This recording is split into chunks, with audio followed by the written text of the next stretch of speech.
Hello friends, मैं हूं UM उस्मानी और आप देख रहे हैं हमारा चैनल यूएम इंस्टीट्यूट। और आज की वीडियो में हम लोग पढ़ने जा रहे हैं process cost accounting. Process cost accounting का पार्ट है और आज की वीडियो में हम लोग समझेंगे कि प्रोसेस कॉस्ट होता क्या है और इसका प्रोफार्मा कैसे तैयार किया जाता है। प्रोफार्मा के अंदर जितनी भी चीजें आती हैं उन्हें आपको समझाने वाले हैं ताकि इजिली आप क्वेश्चन को कर सकें। उसके बाद आगे हम लोग प्रोसेस कॉस्ट अकाउंट पे आगे की वीडियोस में क्वेश्चन भी सॉल्व करेंगे कि अलग अलग स्टेप में किस तरह से प्रोसेस कॉस्ट अकाउंट बनाए जाते हैं। तो चलिए चलते हैं आज की वीडियो की तरफ और समझते हैं कि प्रोसेस कॉस्ट अकाउंट होता क्या है। तो देखिए, ऐसी इंडस्ट्रीज जहां पर जो गुड्स बन रहा है, जो प्रोडक्ट बन रहा है, उसको बनाने में कई स्टेप्स लगते हैं। यानी एक ही स्टेप में गुड्स मैन्युफैक्चर नहीं हो पाता, उसे अलग अलग डिपार्टमेंट में भेज के अलग अलग स्टेप्स पूरे करने पड़ते हैं उसके प्रोडक्शन के। यानी जैसे एक डिपार्टमेंट में गया, वहां पे कुछ काम उसमें कंप्लीट हुआ, उसके बाद उस डिपार्टमेंट से दूसरे डिपार्टमेंट में भेज दिया गया। अब दूसरे डिपार्टमेंट में उस पर और काम किया, फिर वहां से क्या हुआ, थर्ड डिपार्टमेंट में भेज दिया गया। तो जब जो प्रोडक्शन हो रहा है जिस प्रोडक्ट का, वो प्रोडक्ट कई स्टेप में मैन्युफैक्चर होता है, तो हर एक स्टेप को हम बोलते हैं प्रोसेस। और हर एक प्रोसेस का, हर एक स्टेप का एक अलग अकाउंट प्रिपेयर करते हैं जिसे हम कहते हैं प्रोसेस कॉस्ट अकाउंट। और उसकी अकाउंटिंग को बोलेंगे प्रोसेस कॉस्ट अकाउंटिंग।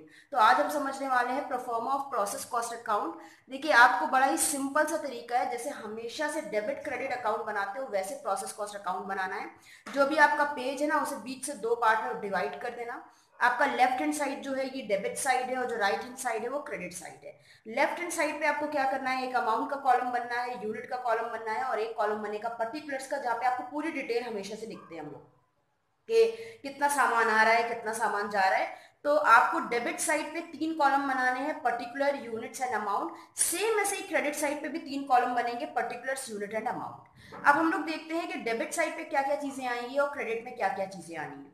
तो देखिए, अगर आपका जो प्रोसेस है वो तो कई प्रोसेस हो सकते हैं ना, आपको दो प्रोसेस दे सकता है, तीन प्रोसेस दे सकता है कि जो प्रोडक्ट बन रहा है वो तीन स्टेप में पूरा होता है। तो जितने भी प्रोसेस में काम कंप्लीट हो रहा है, आपको उतने प्रोसेस अकाउंट प्रिपेयर करने पड़ेंगे। क्वेश्चन में आपको बताया जाएगा कि प्रोडक्शन, जो गुड्स रॉ मटेरियल से फिनिश गुड्स बन रहा है, वो कितने प्रोसेस में बन रहा है, ये आपको क्वेश्चन में बताया जाएगा। आपको उतने ही प्रोसेस का अकाउंट बनाना होगा। अभी हम यहाँ पे समझते हैं प्रोफॉर्मा इसका। प्रोफॉर्मा में सबसे पहले लिखा है प्रीसीडिंग प्रोसेस।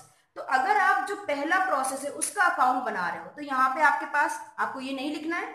बट अगर आप एक दो अकाउंट पहले बना चुके हो प्रोसेस के और आगे के अकाउंट बना रहे हो, तो आपके लास्ट वाले प्रोसेस में जितना भी सामान बचा या जितना भी लास्ट वाला प्रोसेस आपका हुआ, वहां से जो सामान आपका आया है तैयार होके, उसे आप यहाँ पे शो करोगे प्रीसीडिंग प्रोसेस अकाउंट।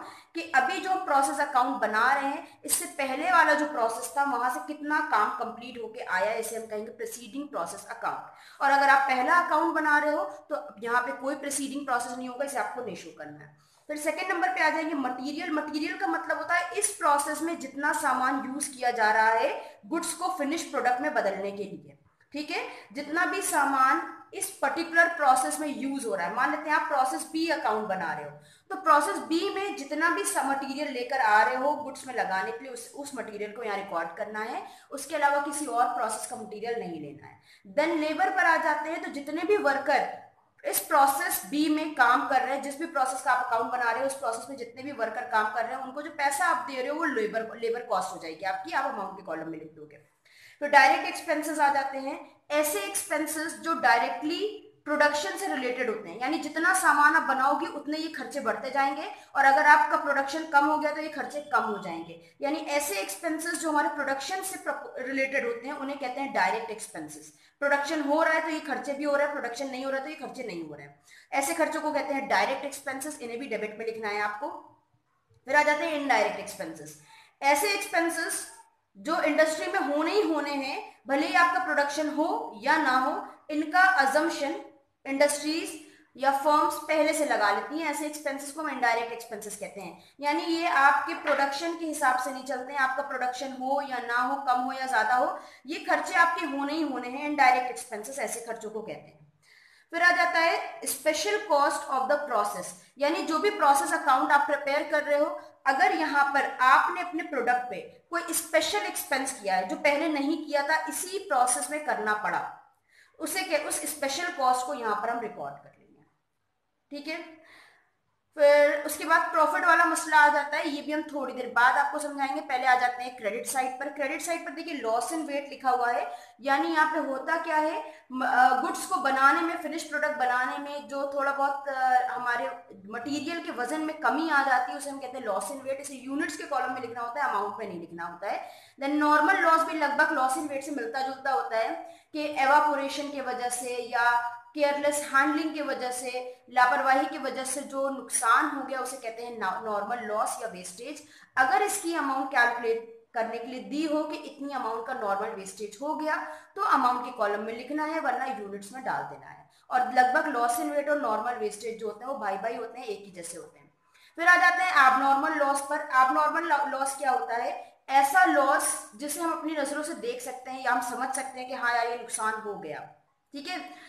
जैसे कि अगर आग लग गई उसकी वजह से सामान जल गया तो वहां पे एब नॉर्मल लॉस हो जाएगा, या चोरी हो गई तो वहां पे जो लॉस होता है वो एब नॉर्मल लॉस हो जाएगा। तो ऐसा लॉस जो सामने सामने नजरों के सामने दिख रहा है कि यार ये नुकसान हो रहा है मेरा, उसे हम एब नॉर्मल लॉस कहते हैं। एब नॉर्मल लॉस की अमाउंट कैलकुलेट करके अमाउंट के कॉलम में लिखना है, और जितनी यूनिट्स का नुकसान हो रहा है उसे यूनिट के कॉलम में लिखना है। देन सेल ऑफ स्क्रैप, जो कूड़ा करकट बचा हुआ सामान, कबाड़ बचता है, अगर आप उसे बेच रहे हो तो उसकी सेलिंग प्राइस को क्रेडिट में लिखना है, और जितना यूनिट्स बेचा है उसे यूनिट के कॉलम में लिख देना है। फिर बाय प्रोडक्ट क्या होता है, देखो आप बना रहे हो कुछ और, ठीक है, और उस जो भी आप प्रोडक्शन कर रहे हो उस प्रोडक्शन के बीच में आपका थोड़ा बहुत कुछ और सामान बन गया, दूसरे टाइप का मटेरियल। जैसे आपने एग्जांपल सुना होगा कि बटर बनाते टाइम बटर मिल्क बन जाता है, ठीक है। तो बटर बना रहे हो, उस प्रोसेस में, बटर बनाने की प्रोसेस में जो बटर मिल्क मिल रहा है ना, वो आपका बाय प्रोडक्ट है। तो किसी पर्टिकुलर प्रोसेस को कंप्लीट करने में जो कोई दूसरा मटेरियल हमें मिल जाता है या बन जाता है उसे हम बाय प्रोडक्ट कहते हैं। बाय प्रोडक्ट की वैल्यू को आपको यहाँ पे शो करना है, अगर इसे बेच रहे हैं तो इसकी सेल को शो करना है, और अगर किसी भी सामान को प्रोसेस अकाउंट में बेचने में सेल हो रही है तो सेल को क्रेडिट में रिकॉर्ड करना है, और उस सेल पर होने वाले प्रॉफिट को डेबिट में रिकॉर्ड करना है, प्रॉफिट ऑन गुड्स सोल्ड, ठीक। उसके बाद आप क्या करोगे, दोनों साइड के अकाउंट का भी हमने इसको नहीं समझाया है, दोनों साइड के अकाउंट का टोटल करोगे, और यहाँ पे जितना भी आपका नेक्स्ट प्रोसेस में ट्रांसफर हो रहा है, जित मान लेते हैं कि आपने यहाँ पे 10,000 यूनिट लेकर आए थे, बट 9,000 यूनिट इस प्रोसेस में बनकर तैयार हुई, तो वो 9,000 यूनिट आपको अगले प्रोसेस में भेजनी है। तो जितनी भी यूनिट अगले प्रोसेस में भेजनी है उसको यहाँ पे हम लिखेंगे नेक्स्ट प्रोसेस अकाउंट में, और उसकी अमाउंट को यहाँ पे डाल देंगे, ठीक। और अगर ये लास्ट प्रोसेस अकाउंट आप तैयार कर रहे हो तो फिर आपको नेक्स्ट प्रोसेस का नाम नहीं लिखना है, बल्कि आपको फिनिश स्टॉक के नाम से इसको डाल देना है। अगर अक्सर ऐसा होगा, आगे चल के क्वेश्चन आएंगे कि अगले प्रोसेस में जो सामान ट्रांसफर किया जा रहा है उसे प्रॉफिट पे ट्रांसफर किया जा रहा है, तो अगर अगले प्रोसेस में आप प्रॉफिट पे सामान भेज रहे हो तो आप जितनी वैल्यू पे भेज रहे हो वो तो क्रेडिट में लिखोगे कि हम नेक्स्ट प्रोसेस में ट्रांसफर कर रहे हैं। मान लेते हैं हमने 1 लाख का जो सामान है वो ट्रांसफर कर दिया, प्रॉफिट इंक्लूड करके 1 लाख का सामान अगले प्रोसेस में भेज दिया, और इस 1 लाख के सामान पे हमने 20,000 अपना प्रॉफिट इस प्रोसेस में जोड़ लिया है। तो जितना भी प्रॉफिट हम ऐड करेंगे उसे हमें डेबिट साइड पे लिखना है कि profit on goods transfer to next process, 20,000 यहाँ डेबिट में आ जाएगा, ठीक। तो ऐसे क्वेश्चंस भी आपको प्रोसेस अकाउंट बनाने में आएंगे कि अगले प्रोसेस में सामान प्रॉफिट पर भेजा जा रहा होगा, तो जिस भी वैल्यू पर भेजा जा रहा है वो क्रेडिट में लिखना है और उसका प्रॉफिट एक बार डेबिट में शो कर देना है। तो ये था आपका प्रोसेस अकाउंट। जितने भी आपके खर्चे हैं वो सब डेबिट में रिकॉर्ड करना है, जितने भी लॉसेस हैं या आपको सेल आप कर रहे हो या अगले प्रोसेस में सामान ट्रांसफर कर रहे हो या फिनिश गुड्स मिल रहा है, वो सारी चीजें क्रेडिट में रिकॉर्ड होनी है। तो प्रोसेस अकाउंट का प्रोफॉर्मा बहुत कायदे से आप लोग पढ़ लें, इसको समझ लें, कोई डाउट रह जाए तो कमेंट में बता दें, आगे इस पर क्वेश्चन हम कराएंगे। तो फिर मिलते हैं एक नई वीडियो के साथ। उम्मीद है प्रोसेस अकाउंट का परफॉर्मा आपको समझ में आया होगा और आप लोग तैयार होंगे इससे रिलेटेड क्वेश्चन करने के लिए। वीडियो अगर पसंद आई तो लाइक और शेयर करिएगा, चैनल पे नए हो तो सब्सक्राइब करिएगा, किसी टॉपिक में डाउट हो तो कमेंट में बताइएगा। फिर मिलते हैं एक नई वीडियो के साथ। हमारे साथ जुड़े रहने के लिए और वीडियोस को देखते रहने के लिए थैंक यू।